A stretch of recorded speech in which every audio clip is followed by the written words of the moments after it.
welcome back to the AI Advantage. I'm Meg Smith. I'm never going to not feel a bit awkward saying that, I think. I hope maybe next season I will be a bit more confident.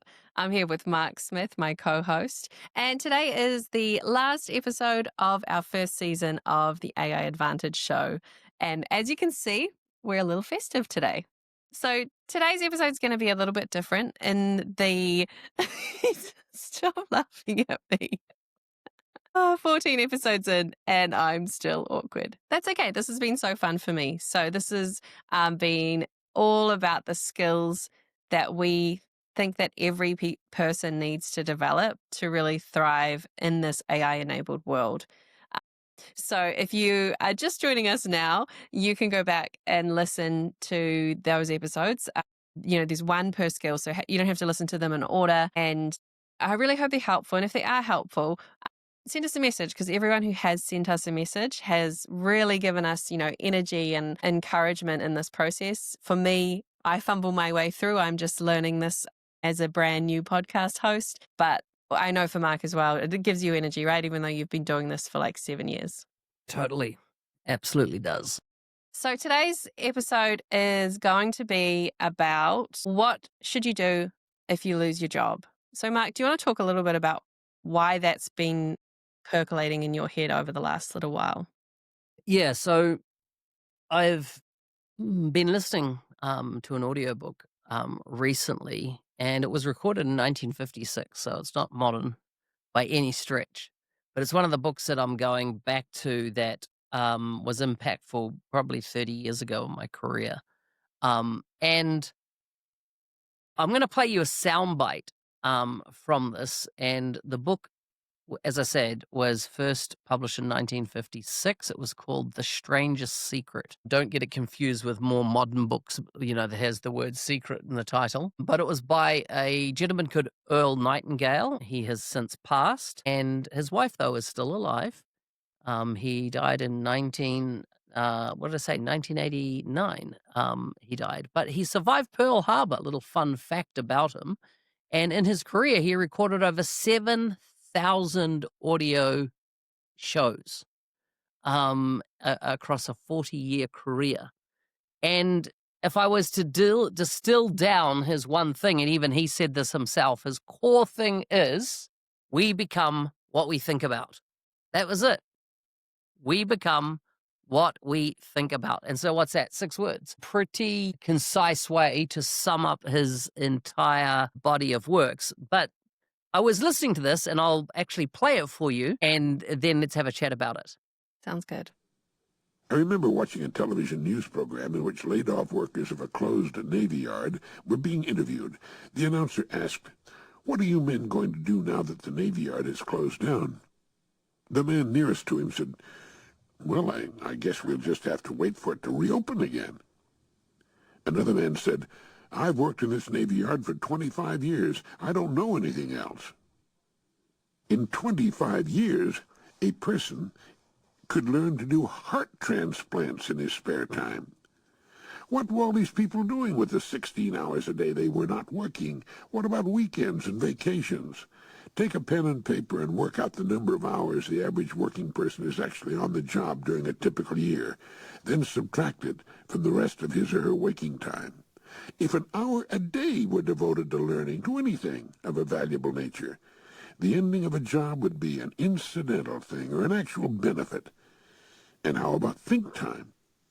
The family provider should have emergency plans A, B, and C, at least A. Just as a platoon leader in combat must ask himself, what if the enemy attacks at night, from the rear, on Sunday morning during breakfast?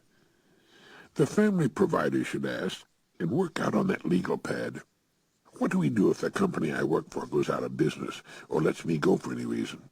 And in the meantime, how about that educational program in my main field of interest? During the industrial shakeout of the early 80s, we heard this comment again and again. I worked for that company for 30 years, and now I'm out, just like that. To hear them talking, one might think they'd made a personal sacrifice for the welfare of the company they worked for. They say nothing about the fact that the company paid them for their time at the job and gave them the wherewithal to become anything they might set their hearts upon becoming. It was a fair arrangement. They were not kidnapped and pressed into servitude. They applied for their jobs, and were accepted, and were paid for the level of work they performed. There was no agreement to provide them with work until they were too old and infirm to continue. Why didn't they take the possibility of a layoff into consideration and prepare for such an emergency? That's what I was listening to this week, and it struck me. Though that was recorded was first authored. Sorry, that was a more recent recording, but it was authored the book a long time ago, and his updated content was just before he died. He did a how does this story, his original story, apply in a modern world, and this was in the 80s. And so that reference, and what struck me is that I feel that we're on the start, and some of us, based on what's happened already in 2025, have gone through this, where the job security is not there like it might have. Well, maybe it wasn't even in the past, but we have this illusion of safety and protection and job security, and that we are owed something by the organization that employs us. And as we go on into 2026, we are going to see more and more advancements in AI. And I think it's going to be able to do a lot more of what you and I do and take for granted as skills that we have earned over our career, but it will take those over. Just this morning, I was out with my mower, setting it up to mow again, which is, a robotic mower. I'm a Motion Luba 5000 all-wheel drive. And for the last 2.5 years now, it has mowed my lawns. When I left high school, my first career for 3 years was mowing lawns, right? That was my full-time job, mowing lawns. Well, I was a groundskeeper, so I did more than just mow lawns, but it was my job, right? And now we have technology replacing the need to do that. Yes, I still have to set it off on its job, and every now and then I have to kick its butt if it has an error. But it'll work now for the next 48 hours, maintaining my property in pristine condition. And that's not me out there working and doing that anymore. And I thought about, what he said there is that in your work life, you're 16 hours a day, forget about sleeping, but there's additional time that you have to invest in yourself. And we've talked a lot about 1 hour a day of new skill development in an area that you like, that is that you're interested in. But I think there is a coming risk of us to bury our head in the sand and think that the way we work is going to be there forever, or even the companies that we work for. I honestly believe that there's going to be a scenario where entire companies that have been around for decades are going to disappear. They're not going to exist anymore. So it might be about nothing. You heard of the Navy Yard there. It was nothing that the individual did, but times are changing. Markets are shifting. If you've looked at global politics in the last 3 months and the impact that China manufacturing, for example, is having on the world is absolutely phenomenal. The rise of the car manufacturing industry out of China has eclipsed every other automotive industry globally. So therefore, as plants and stuff in other geographies get shut down, people are going to be impacted, not because you weren't doing a good job, right? It's just that the market and the world has shifted. And now we're in this age where, and we talk about the AI advantage and the need to be able to work and understand how to do whatever we're going to do in the future with AI alongside. How do we maximize our ability to work and the skills that we need to be effective in an AI-dominated world? Think for me, when I listen to it as well, I come back to that piece of advice we talk about a lot, particularly I know it's in the 90-day mentoring challenge, Mark. You open up with saying, this is not everything you're going to hear is going to feel like it's for you. Some of it you can dismiss. I think your phrase you use is, when you're eating a piece of chicken, you eat the meat and you spit out the bones. Like, you don't eat the bones. Some people do. My dad did.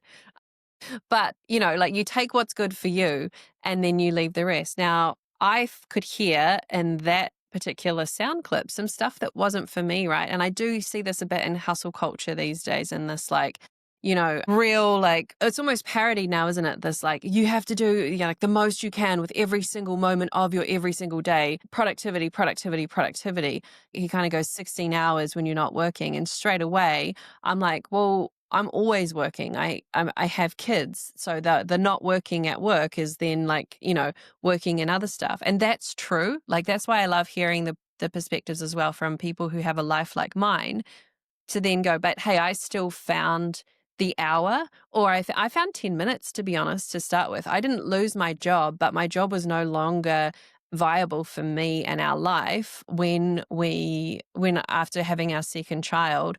And it was podcasts for me. I had a 10 or 15-minute drive to drop off to daycare my eldest while I still had my baby at home with me while you were working, right? And so it was in that 10-minute drive there and back, listening to podcasts, that helped me fire a new way of thinking. I can still remember this. I heard some professors being interviewed by Brene Brown in her AI series, and they wrote a book called Digital Literacy. It was about digital literacy and why we all need to go. We can aim for not necessarily being the most technical person in the room, but being one level more technical than we are. And it was listening to that conversation that then sent me off to read that book, that, and that had gone from like, I hadn't listened to anything to do with work. I hadn't done any kind of self-directed learning for a long time before that. But that finding that 10 minutes became the unlock for me to now be someone that 2 years later, I've got a long list of books I want to read, and I've got a long list of learning I want to do. So I just wanted to share that, because someone might be listening to that and go, I just can't take anything from that because I can't see how I could find that time. But maybe you can find, even if you can't find an hour, maybe you can find 10 minutes to start with, and then you might be able to set the ball rolling. What's that thing you always say about objects in motion that I always misquote? It's easier to move an object in motion than a static object. Yeah. So you just got to get the ball rolling, right? It's easy to change its direction. Yeah. So you've got to get going. You've got to make the choice. What I took away for it, he said 16 hours. That he's not saying use all that 16 hours, right? Use whatever you can. It could be an hour, could be 20 minutes, could be 10. But don't blame your employer or anybody else if all of a sudden there's shifting sands in the world and you have chosen not to do anything about it, or wait till it strikes before you do anything. I've noticed two phenomena that have happened over the last 3 years in observing LinkedIn. Number one, when people got laid off at Google in bulk, the first time they were on LinkedIn was because they got laid off. They had never built a network, a relationship environment, a support structure of other people that knew their skills until the day they lost their job. And that was shocking to me, because coming from the Microsoft side of the universe, I always saw I tended to always see Microsoft folks on LinkedIn sharing their world, with them. And so then they also, we've seen earlier this year, a lot of Microsoft folks get laid off around the world.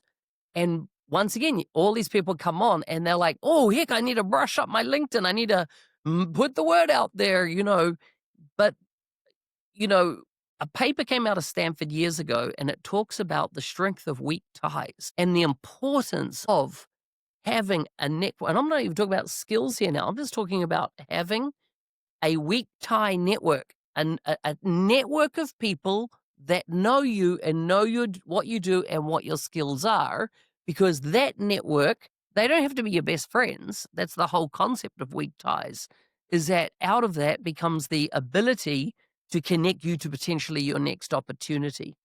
And so I liked the concept there of, do you have a plan A, a plan B, and a plan C?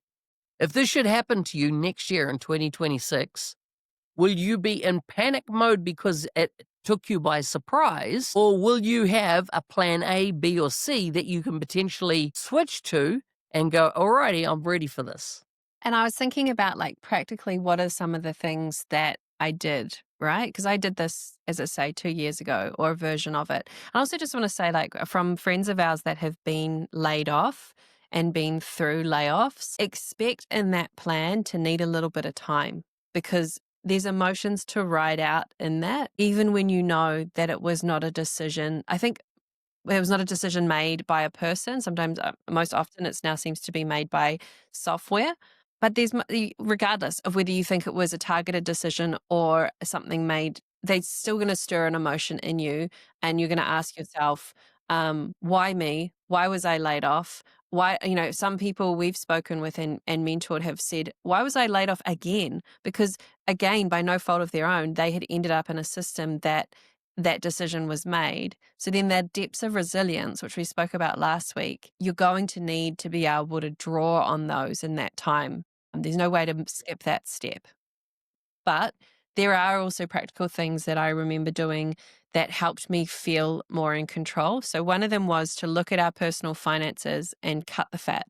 So to be able to go, to take some of the pressure off, what can we do to lower the fixed outgoings every month as much as we can? Because then suddenly my replacement that I was aiming for was less about replacing my ego, my vanity that I had from my corporate salary, to practically then, in this scenario of moving to being independent and doing work for myself, what did I need to bring in was as small as possible, because then that allowed me time to build it up over time. This was one thing I was thinking about practically that really helped. Yeah, and I mean, we really cut the fat, right? Between 5 and 10K, we cut the fat per month of our outgoings, and that was absolutely possible to do that. What else? What else? As well, I can remember us doing this together, was sitting down and doing StrengthsFinder. Now, in Mark and my scenario, he was working for IBM and he'd always had plan A and B in terms of having some side work and side hustles and bits and pieces going on. I had really just had my one job. I'd had my Google job. So for me, trying to figure out how to translate my skills, the thing I started with was StrengthsFinder. Now, StrengthsFinder had been something I had done at work. You had also told me about it. I know it's been a sort of core part of the 90-day mentoring challenge since day one in 2018.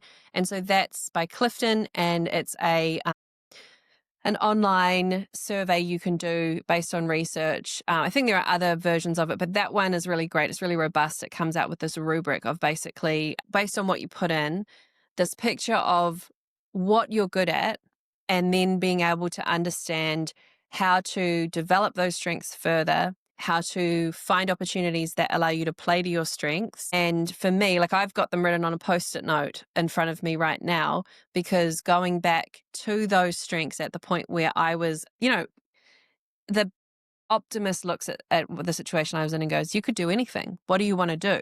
So the strengths for me gave the constraints or the context. So, for me it was, and I actually, my other tip on that is, if you do StrengthsFinder, when you get your strengths out, like, they have come up with, I think it's like 36 different characteristics, and they have names for them, like maximizer and like all these things, that I would read my 5 and I wouldn't remember what they meant. So I'd be like, Meg's a maximizer. I'm like, well, what is that? That is, I'm going for excellence, not average. I'm building great relationships. I'm always looking for the positive. And I'm really interested in what makes each person unique. Like, so those are the things that I then start to go, okay, well, what work can I do, or what roles might I be a good fit for, that allows me to play to those strengths? Yeah. And see this, even Meg creates Post-it notes for me of my strengths. Well, we For forget them, example, right? hey, We forget they're really them. good. Mark is inspired by the future and what could be, and he energizes others. And so for me in Clifton's, that was called a futurist. Um, uh, but I love the way Meg has converted this into something that really is sticky for me. Mark takes ideas and turns them into actions. In other words, I build systems, and I look at a concept and I go, okay, how do we systemize it? How do we scale it? And there's others. And so really important to take assessment of what it is, but also a key thing Meg said there, I always had side hustles. I've always, for over 10 years, had side hustles happening. things that I was doing. I, work for a range of companies around the world and have done over time. I do one-on-one coaching for people, and that is paid. Coaching slash, personal mentoring, one-on-one type mentoring that I do. And I've done these things for years. So so I've never feared losing. In fact, in leaving IBM, it was 2 years ago from the Canadian Power Platform Summit, because I was in the hotel room there in Vancouver when I formally resigned at IBM, which, by the way, was the second time I resigned from IBM because I did it 3 months earlier, and they convinced me to stay on for a little period longer. I've always been very pro setting my destiny. I tend to be the one that leaves the company rather than the company leaves me. Same within Australia with SMS. I, chose to leave that company because I'm always looking at and I suppose even recently I left a company this year. And fundamentally for me, outside of yes, what AI is going to do, for me, if I'm not getting joy in what I'm doing, if I'm not feeling like pumped about what I'm doing or who I'm working for, I can't abide it. I can't work for I'm just laughing organizations. What's because that? it's the same as if you get a present that you don't love. You can't fake it. Like, Yeah, it's so funny because it's good because you know that when you get a reaction from Mark, it is a genuine, like positive, effusive reaction. He can't fake it. It's not just he won't, but he can't. that's Meg, as you can see, has learned that one from experience. Right? Like that you go, sometimes, like in your scenario, it starts to erode at you if you're not going to take a proactive action. And then I was talking with someone last week, and we were talking about how sometimes you can do the work, or you can think, I might be happier elsewhere, but it's the right thing to stay. But if you're making an empowered decision to stay, then staying feels different. It doesn't mean that, like, the company doesn't have to change. That's kind of what I took when I listened to that clip as well, to say, yes, sure, the company doesn't owe us anything, but also Yeah, then we need to make sure that we are giving exactly what we need to fulfill our responsibilities in that agreement we've made to take the salary and do the job, but not more than. So this is something I learned while I was at Google, and Google have very onerous interview processes. I think they've kind of tried to simplify them lately, but it was kind of a known thing that if you were going to interview at Google, you needed to be prepared to do, 4 interviews at least. One of the ways that I kind of learned to hack interviews, because I was hired in 6 different roles in 3 different countries over the time that I was there, right? So I did a lot of interviews. And then I also did interview training, so I became an interviewer. And what I learned is that you need to take the job description for the job that you're going for and identify what are the characteristics or the skills they are evaluating the person that they are interviewing for. Now, at Google, these also fell into 4 buckets, which they would call general cognitive ability. So how do you think? Role related knowledge. So what do you have experience and certification wise that relates to this specific role? Leadership, because that was one of the characteristics they wanted everyone in their workforce to have. And then the last one was googliness, which is basically cultural fit. How do you fit within this organization? Now you can even use AI to say, hey, this is the job description I'm going for. Do deep research to find out what values and how does this company hire, what traits are they looking for, so that you can then surface or analyze what are the things I need to write for. So then I would take each of those things, whether it's leadership or the role related knowledge I might break down, and I would write them on the top of a piece of paper on my notebook. And then I would write situation, behavior, impact. So SBI. And I'm only looking for one sentence for each. I helped lead the team that were going to, organize whatever their day would look like, or whatever it is that you did. That's your behavior. And then the impact of that is, what is the outcome of the work that you did? So, the approval ratings were 5 out of 5 stars, or I had this anecdotal feedback from this particular person. That's where you get your numbers, or if you don't have numbers, you get those quotes and qualitative feedback. And the process of that as my preparation for an interview, the main thing is that you've sat down and you've pen and papered those stories so that you really own them and they roll off your tongue and you believe them rather than sitting there in that moment and going blank, because that's what my mind does if I haven't done that work. Awesome. Well, that wraps up our series for the year. Remember, you can subscribe on either Spotify or YouTube to see the video version of this if you're listening to it on audio. The video versions are there. Share it with a friend or colleague. We'll be back in the new year with a new series. Remember, join the WhatsApp group if you want. The QR code is on screen, or you can find links to that in the show notes. Have an amazing season, Christmas season ahead, and hopefully you're safe and that the time spent with your family over this period is filled with love.